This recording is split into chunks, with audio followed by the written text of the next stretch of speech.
Morning students.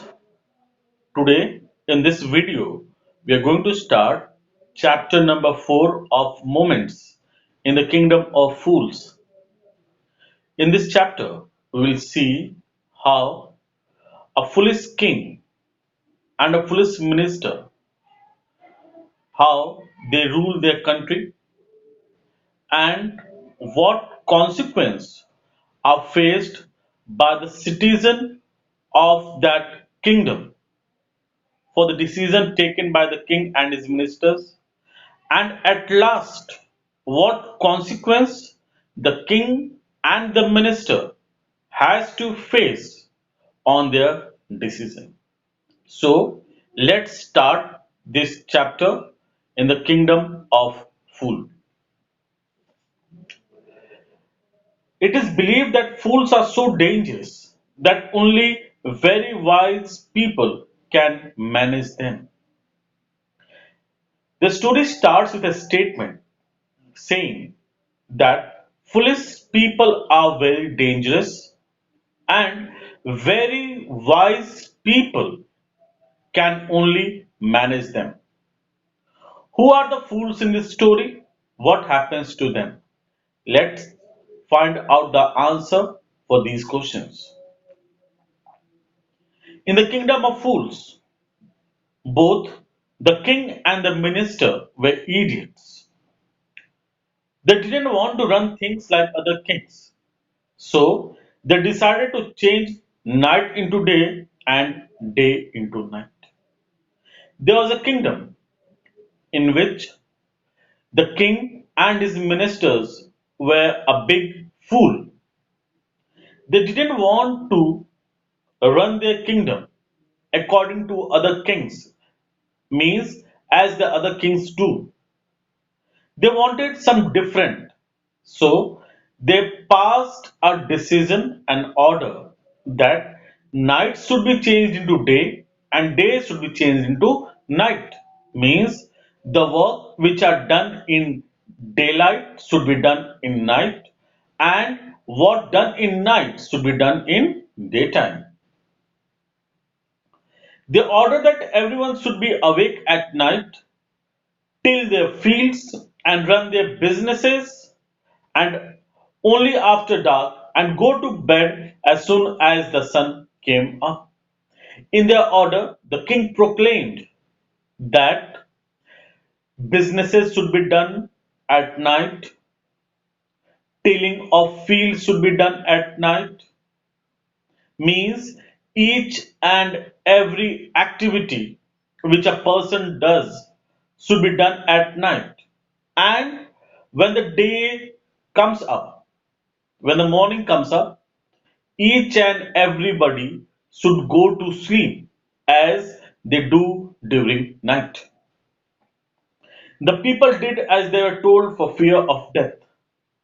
The people were forced to accept these orders as it was said that the person who disobeyed this order would be put to death. The king and the ministers were delighted at the success of their project. One day, a guru and his disciple arrived in the city.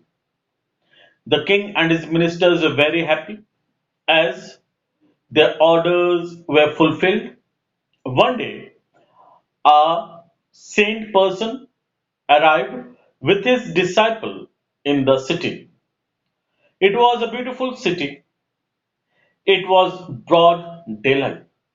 The guru and his disciple arrived in the city during the daytime, but there was no one about. They were not able to find any person. Everyone was asleep, not a mouse stirring. Even the cattle had been taught to sleep by day. When the guru and his disciple reached the city, they saw everybody was sleeping. Even the cattle were sleeping as they were being taught to do so.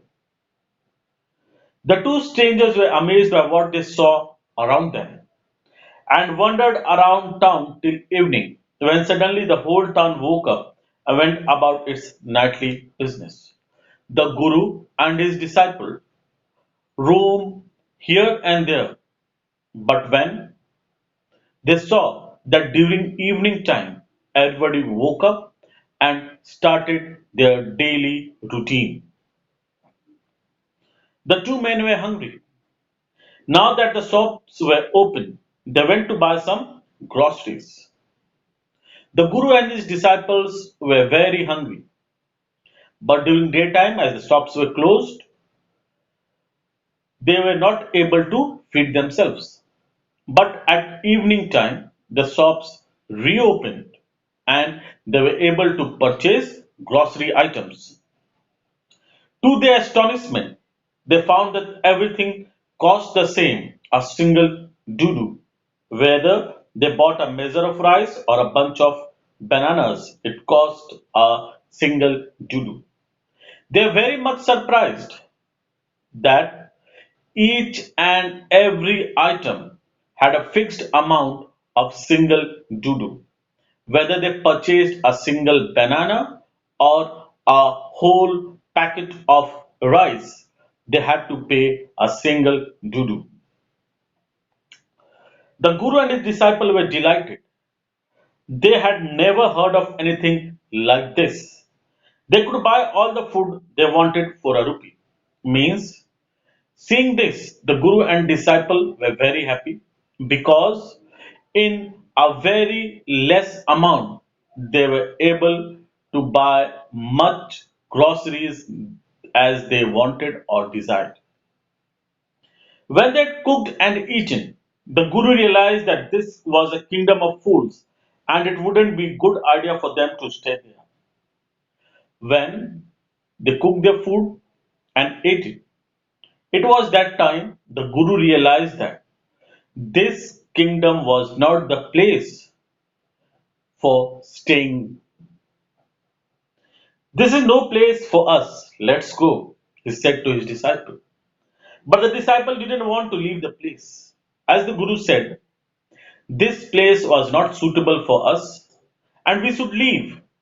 But the disciple didn't pay heed to his Guru what he said. Everything was cheap here. All he wanted was good, cheap food. The disciple was a person who wanted a cheap and good food, which he was getting over there. So he was not in the mood to leave that place. The Guru said,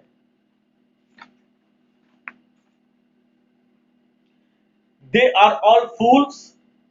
This won't last very long, and you can't tell what they will do you next.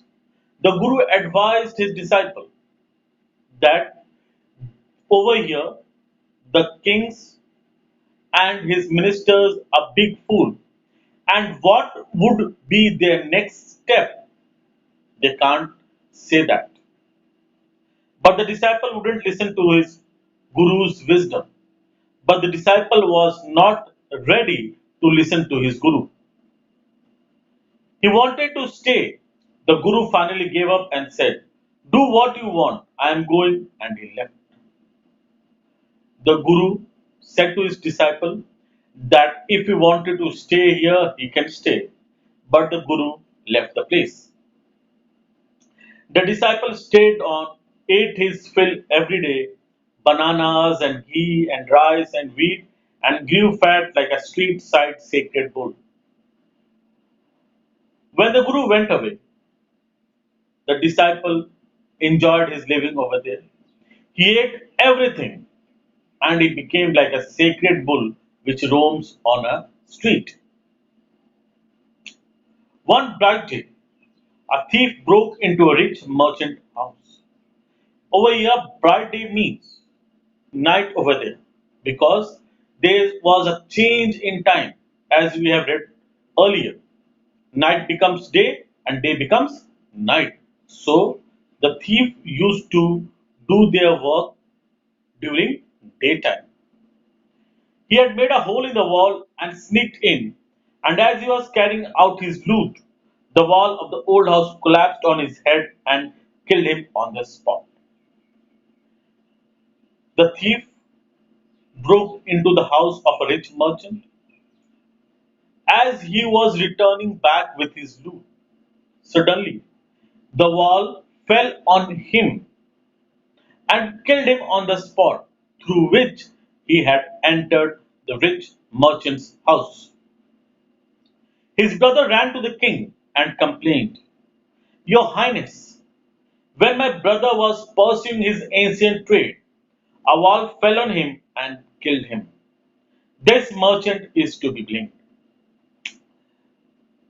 The brother of the thief went to the king and complained that as his brother was doing his business which was done by his ancestors, means as he was following his ancestors' profession, the wall of this merchant fell upon him and killed him.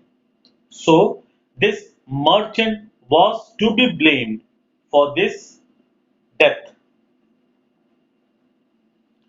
He should have built a good, strong wall. You must punish the wrongdoer and compensate the family for this injustice.